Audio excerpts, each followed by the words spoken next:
বাবাকে ডাকুন, সম্প্রদান করতে হবে। এই সত্যি তো, মেয়ের বাবা কোথায় গেল?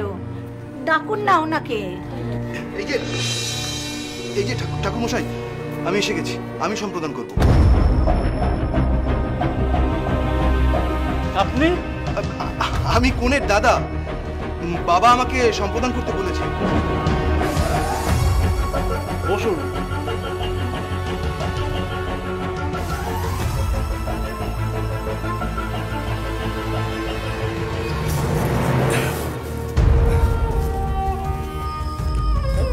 দাদা, তুই সম্প্রদান করবি মানে?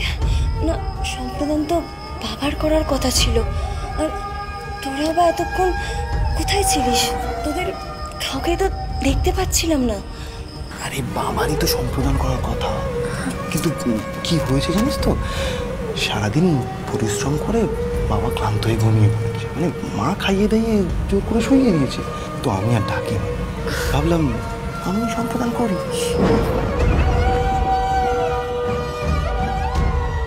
সত্যিটা বললে হয়তো তুই বিয়ের পিঁড়ি ছেড়েই বাবাকে দেখতে ছুটবি, তাই বাধ্য হয়েই আমাকে মিথ্যেটা বলতে হলো।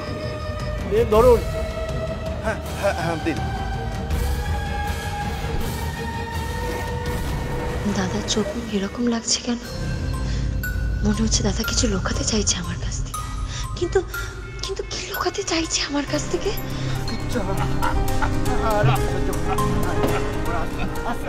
নীল, নীল, বাবা এটা রাখ।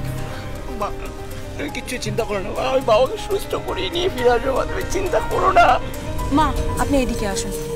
মা দেখুন, বাবাকে যত দেরি হবে নিয়ে যেতে, ট্রিটমেন্ট শুরু করতে কিন্তু ততই দেরি হবে। আর তাছাড়া আপনি এক্ষুনি কেন ভেঙে পড়ছেন? হাসপাতালে নিয়ে যাওয়ার পরে দেখুন না কি বলে। নীল, হাসপাতালে যাওয়ার পরে বাবাকে অ্যাডমিট করানোর পরে অবশ্যই একটা খবর দিও কিন্তু। বৌদি, আমি হাসপাতালে ভর্তি করে তোমাকে নিশ্চয়ই খবর দেবো। তুমি একটু মাকে সামলা বৌদি, তুমি বিয়ের দিকটা একটু দেখে নিও। বাবা, তোমার দাদা তো আছে, সব সামনে নেবে, তুমি দুশ্চিন্তা করো না। এসো দাদা, তাড়াতাড়ি চলুন চলুন। আরে ওঠ না, ওঠ দাদা, চলুন না তাড়াতাড়ি চলুন। চলো দাদা, চলুন না, চলুন তাড়াতাড়ি দাদা, তাড়াতাড়ি চলুন তাড়াতাড়ি।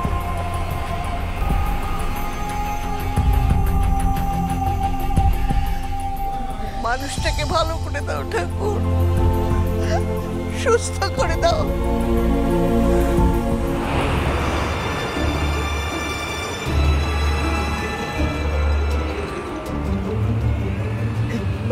দাদা, গাড়িটা চালান না, জোরে চালান না দাদা।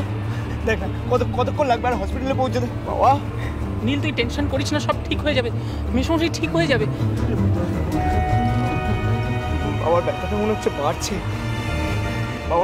বাবা খুব কষ্ট হচ্ছে বাবা। এই তো দেখো না আমরা কিছুক্ষণের মধ্যে পৌঁছে যাবো। তুমি একদম সুস্থ হয়ে যাবে বাবা। দেখো বাবা। দাদা একটু তাড়াতাড়ি চালান না দাদা, প্লিজ একটু তাড়াতাড়ি চালান।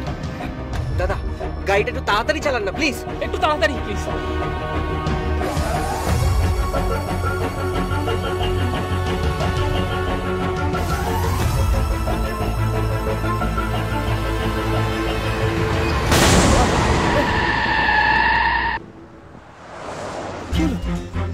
কি হলো গাড়িটা দাঁড় করালেন কেন?